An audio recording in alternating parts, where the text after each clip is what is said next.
Fala, meus amigos, minhas amigas ligadas aqui no Dois Toques, a casa do futebol, para a gente falar aí de campeonatos estaduais, jogos importantes hoje, clássico dos milhões agitando o Rio de Janeiro, tem a estreia do Botafogo com seu time titular na temporada, depois da coletiva de Martim Anselmi ontem, e vamos falar de Palmeiras, hein? Palmeiras ficou sem horizonte, o Abel não sabia para onde olhar. Tanto gol que saiu, 4-0 o Palmeiras tomou do Novo Horizontino. É isso mesmo. Novo Horizontino meteu 4-0 impiedosamente no Palmeiras. A maior derrota da era Abel Ferreira. A maior derrota da era Abel Ferreira. E os jogadores, o treinador, todo mundo ficou tonto. E deixou o torcedor do Palmeiras com o pé no chão. Se com as 3 vitórias pelo placar mínimo, 1-0 na conta do chá, ganhou um clássico do Santos, tal, de 1-0, ok, mas tudo com um futebol bem burocrático, jogando o suficiente para vencer. Só que tem campeonato brasileiro. Esse ano é diferente, porque esse ano não adianta a gente falar assim, mas é só janeiro. Mas janeiro já começa campeonato brasileiro. Então esse ano não tem essa de só janeiro. Então em janeiro, faltando uma semana para a estreia do Campeonato Brasileiro, o Palmeiras foi humilhado pelo Novo Horizontino. Uma goleada que mostra uma série de pontos frágeis desse Palmeiras que terminou em baixa na temporada 2025, cheio de fragilidades expostas, e abre 2026 com 3 vitórias por 1-0 e o torcedor do Palmeiras querendo acreditar que estava tudo bem, querendo acreditar que esse time é diferente, que esse time certamente vai escrever uma história diferente, porque olha o jogador que chegou, olha como ele acerta um passe, olha como ele faz um lançamento. E no final das contas não é isso não. No final das contas tem muito mais coisa para ser resolvida do que para ser comemorada.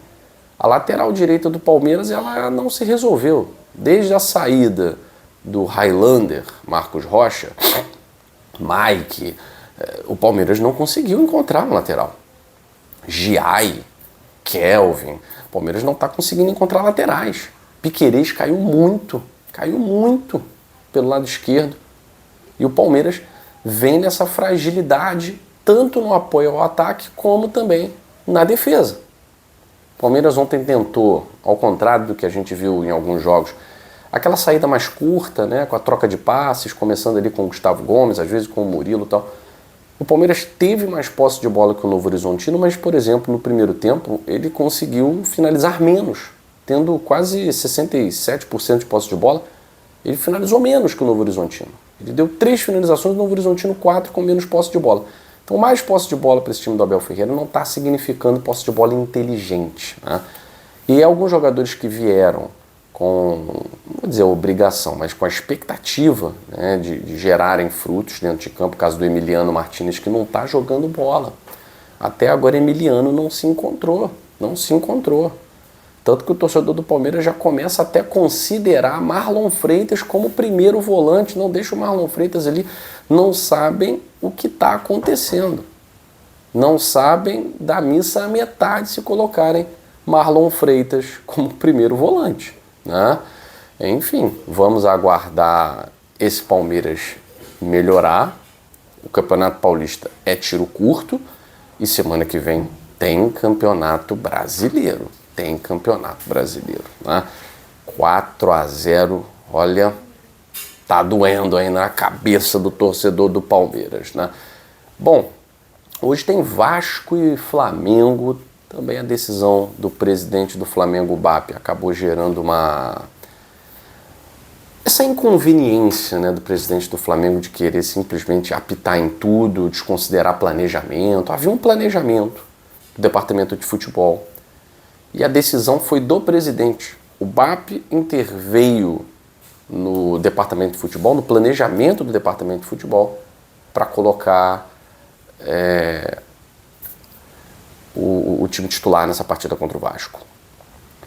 Isso gerou irritação, Porque, mas pode perder para o Vasco, o Sub-20 pode perder de goleada. Já tomou goleada do Volta Redonda. O que é mais importante? Você ganhar um clássico do Vasco ou você jogar fora pontos importantes na temporada? Beleza, vai botar os titulares contra o Vasco. Não estou dizendo que vai machucar, que corre risco e tal, nada disso. Até grande parte da torcida do Flamengo, né, convenhamos, vai falar assim, não, tem que botar a tropa de elite aí, pô. Esse time já perdeu pro Bangu, perdeu pro Volta Redonda, vai perder pro Vasco, daqui a pouco a gente está disputando quadrangular de rebaixamento. Ok. Mas, para diretoria, para o departamento de futebol, o planejamento da temporada é coisa séria. O Flamengo tem uma final de Supercopa para disputar, e o Flamengo frequentemente está na Supercopa, e leva muito a sério a Supercopa, como tem que ser levado. O Flamengo defende o seu título já em janeiro, estreando no Campeonato Brasileiro. E aí os jogadores que poderiam... O Flamengo terminou uma temporada quase no Natal. O Flamengo terminou uma temporada no meio de dezembro. Os jogadores não tiveram nem quase um mês. Entre férias e pré-temporada foi muito menos de um mês.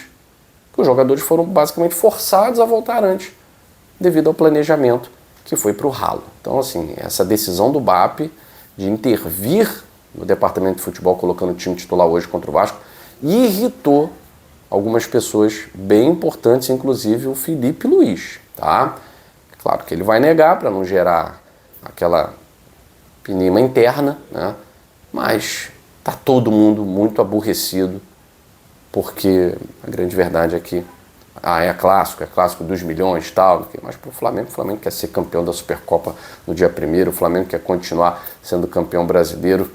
No Campeonato Carioca, basta você estar ali entre os 4. O problema é que o Flamengo está em último, né? O Flamengo está em último. E também colocar os titulares contra o Vasco nada garante que vai garantir os 3 pontos, que vai vencer o Vasco, enfim.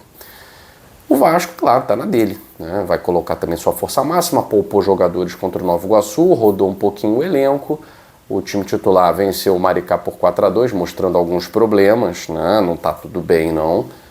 É início de temporada, o Vasco até pior do que o Flamengo no sentido de voltar antes, né? Muita gente criticou o planejamento do Vasco, porque o Vasco terminou a temporada basicamente no Natal.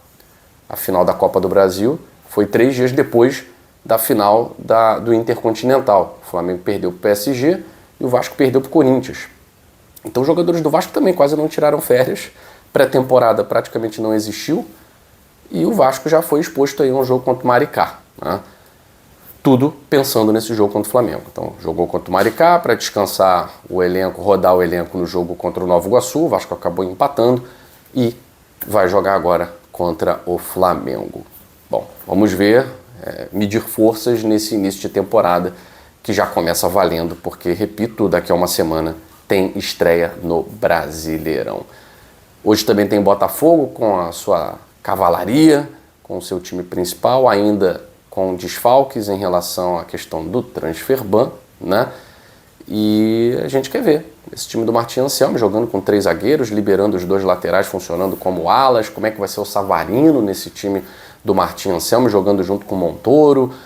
O Arthur Cabral, visivelmente uns 6 quilos mais magro, de 5 a 6 quilos mais magro. Vamos ver como vai ser a movimentação, se vai fazer gols. Enfim, curioso para saber como vai ser esse time do Botafogo. E o Danilo, né? Como é que tá o Danilo, como é que vai ser a desenvoltura do Danilo. Esse estilo de jogo vai vingar para a temporada. Como é que o Martim Anselmo está pensando já no Volta Redonda, é claro, mas tem Cruzeiro daqui a uma semana. Enfim, será interessante para a gente observar também esse novo Botafogo versão 2026. Fico por aqui, beijo grande no seu coração e até a próxima no Dois Toques, a Casa do Futebol.